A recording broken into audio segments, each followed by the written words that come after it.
Let's go. Behavior, be kind. That's behavior too. I'm going to talk about a rapid journalistic synthesis on what the word means from neuroscience, psychology, and my little daughter, all of it playing into journalism and media. I'm Subbu Vincent, and the slide's not moving. Why am I focusing on this? Because I feel when you want to work towards ethical imperatives, having understanding about all of this gives you actual leverage to make change, and that's my interest, and this applies to journalism design, this applies to media design, and let me just connect 4 points for you. Can we go one after another really quickly? Listening to 5-year-olds, you're going to see that happen. How the tyranny of economists actually ended. Journalism's professed disconnect with people. And how might we end the click? Now, this is my 5-year-old. She's 5, but she talks 10. You ask her one question, she'll ask you 10 back.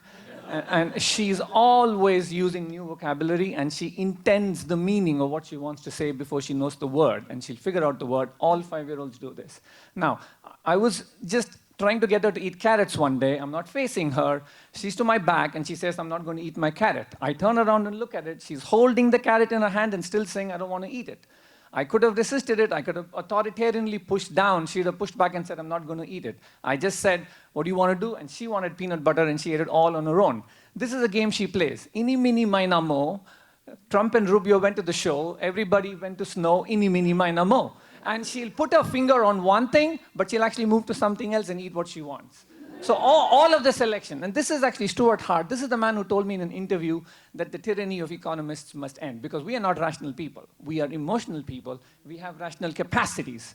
And he said this in 2005. And then what happened?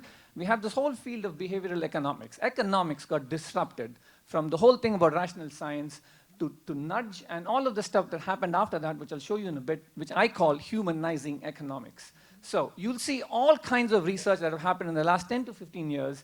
For example, people actually try to minimize surprise. That's partly why identity issues come up, belief bias, confirmation bias. All of these things happen. Fundamentally, your brain is trying to minimize surprise, and that's part of how it goes. In 2012, we had the seminal book, which is actually called Thinking Fast and Slow. Some of you folks know this. When we are on social media, it is known that we're thinking really fast. We're not slow, we're not deliberative. We had another seminal book called Behave. This is Robert Sapolsky. And even if you don't read these books, I'm not asking you to read them. The one thing I took back from that seminal book was human beings can reclassify their minds in seconds from tribal identities to evolved people and go back based on what a leader has said. This is David Eagleman. He points out that propaganda actually dials down the mind's ability to care. And he investigates rival neural networks in the brain that vote our behavior. He says the brain is a parliament of rival neural networks. Then you've got Jonathan Haidt, who's pointed out, he's actually a psychologist at NYU, on what is moral foundation theory? Why do the left and the right actually quarrel so much about what is right? And these foundations are care, fairness, all of these things. If you look at that, and now look at this one, this is Matthew Pressman, who said how liberal values shape the news. Those values, interpretative, adversarial, watchdogging, investigative, all of them actually run up against some of the other values in the earlier slide. Essentially, left values tend to make people think that you're actually anti-conservative. Then you look at all of this stuff. Just look at how we do the news today. There's this professed attachment to information, commitment to facts. We do all of the fact-checking, and yet we get into these kinds of stories. You get into backlashes on, stereotypes, inclusion. You've got a headline that doesn't match the actual fact in the story. You've got all of these routines that run in our newsrooms, and yet